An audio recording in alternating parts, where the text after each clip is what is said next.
Ako nga pala si Ariel Solista, taga San Jose Occidental, Mindoro.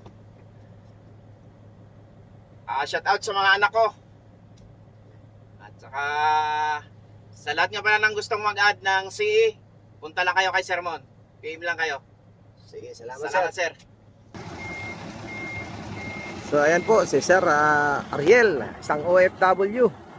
Yan, so kasamahan siya ni Sir Ramon nung nagpunta dito sa akin. So sa mga Saudi boy ito, so shout out dyan sa mga taga Saudi. Sa mga OFW nating kasamahang driver, so shout out sa inyo.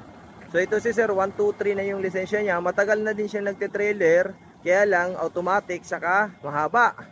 Ngayon lang siya nakadrive ng D20. Nahirapan ng konti siya kasi medyo malikot talaga ang D20 mga sir. Ibang iba po ang D20 sa D40. So once na mas maiksi, mas mahirap. Pero ganun pa man, nadadaan lang yan sa practice. So sa mga interesado dyan mag-add ng CE, make sure po na may 1, 2, 3 kayo na lisensya. Dapat po 6 months na yung code 3 nyo, at least 6 months po. Yan. So, sa mga nagtatanong kung ano yung requirements, simple lang po ang requirements. Dapat may 1, 2, 3 ka or may code 3 ka or yung CD.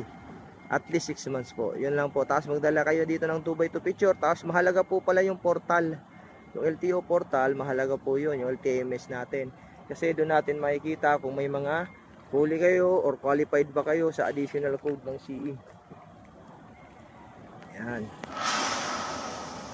Shoutout nga pala dyan kay Sir Noel Cabalin.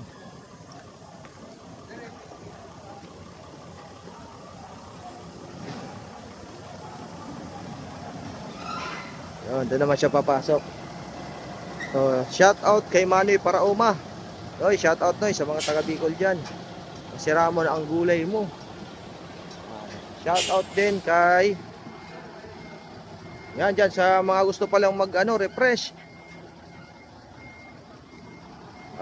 May dalawang area sa Bulacan sa Cavite. Hanapin nyo si Boss Alan sa Cavite. Yung sa mga taga Cavite, mga parte dyan sa may Laguna, Cavite, yan, pwede nyo hanapin siya. Si si Hunter J, hanapin nyo din sa parteng Bulacan, yung mga gustong mag-refresh, yung may mga 8 na at gustong kahit pa paano sumundot, yan, pwede nyong kontakin sila para sa refresh. Yan, malikot po kasi itong 20 footer. So ito po kasing ginagawa nila sir, isa po ito sa requirements ng LTO, yung PDC certificate. Hindi po kayo makakapag additional code ng 8